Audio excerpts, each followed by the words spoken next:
Is CBT good for autistic people? As you may be aware, CBT or Cognitive Behavioural Therapy is one of the most popular, well-researched and effective therapy methods out there.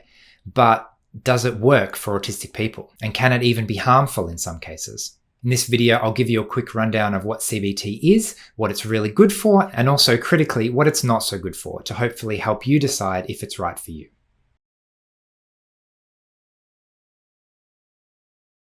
Hi everyone, Paul Mikulev here from Autism from the Inside. I make weekly videos sharing the human side of autism, so make sure you hit subscribe to get the latest content. So is CBT good for autistic people? Well, spoilers, perhaps this is not the most radical statement in the world, but CBT is not the magic panacea for absolutely every single mental health challenge that we may face as human beings in the world. So logically, it should not be shocking or controversial to hear that CBT is really good at what it is designed to do and not good at what it does not do. Unfortunately, in practice, it often gets recommended as the thing to try first, even when it may not be appropriate. For example, I recently got a GP referral to see a psychologist for anxiety and depression and pretty basic stuff like that. And when I read the referral letter, it recommended CBT. So fortunately, these days I've learned to have a quick chat with my psychologist before our first session just to make sure that they're a good fit for me. And we identified in the first 5 minutes that CBT would not be the appropriate method for us to try, and we found a different type of therapy, and we're trying that now. So that all worked out fine, but I do think it's interesting that the first suggested option was CBT, and we had to actively rule it out before thinking about other therapies. So what is CBT and what is it good for? So it might sound kind of complicated at first, this fancy name, Cognitive Behavioural Therapy. Ooh, what does that mean? It's actually a lot more straightforward and intuitive than you might think. CBT relies on the very powerful idea that our thoughts have a strong influence over our emotions, right? That's the cognitive part. And you know what else influences our emotions and how we feel? Things like past experience, emotional conditioning, and behavior patterns that reinforce the stories we tell ourselves about our lives. That's the behavior part. And when you put these things together, how we feel is strongly influenced by our thoughts and also strongly influenced by our patterns of behavior. You have cognitive behavioral therapy. Massively oversimplified, I know, but that's CBT in a nutshell. So if that's a little bit too theoretical, let's take a really, really stereotypical example of a fear of dogs, for example. So the way it works is, let's say one day I was scared by an aggressive dog. The next time I see a dog, my body remembers that I've been in this situation before, and so I feel unsafe again preemptively even before anything has happened. If I then take the action of moving away, then suddenly the fear and the feeling of being unsafe goes away, and I learn to avoid dogs because of this negative emotion that I feel. And all of a sudden, I'm developing a pattern of behavior of avoiding dogs because when I see one, it makes me feel unsafe, so I avoid them, and then I feel better, and I think that's a good thing, and next time I'll do the same thing, and it's a self-reinforcing pattern. The problem with this self-reinforcing pattern is that it gets further and further and further away from reality. So the very first time I got scared, well, there was probably something to be scared of then. Whereas if I start avoiding every dog because of the fear that I feel around it, it's got actually nothing to do with the real safety of the actual situation. It's all to do with my conditioning of something that happened a long time ago rather than the immediate situation. So what is CBT and how does it help that kind of situation? So CBT is essentially a set of tools to help disrupt that self-reinforcing pattern of behavior. For example, instead of habitually avoiding every dog that I see, I could ask myself the question, the rational, logical question, is this dog unsafe? Is this situation safe or unsafe? And if the answer is, actually the situation is safe, then I can notice that my feeling is out of proportion to the actual situation. I could then choose a different behavioral reaction, and instead of avoiding the situation, I could choose to stay in the situation a little bit longer and give myself a new experience to break the pattern.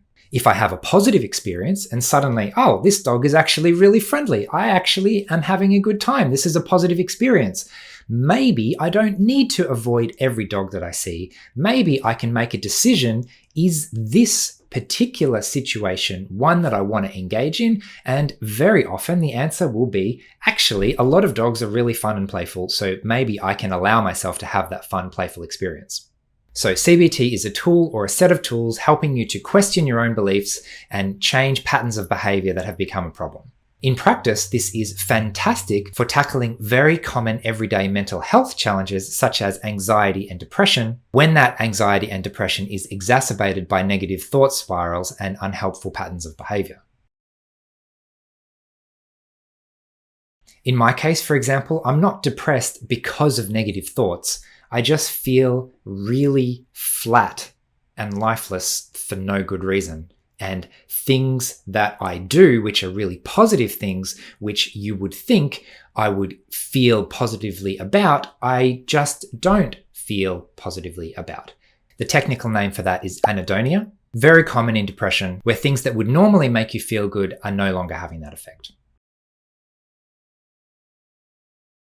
So back to CBT, there are lots and lots of things that might cause or exacerbate anxiety and depression.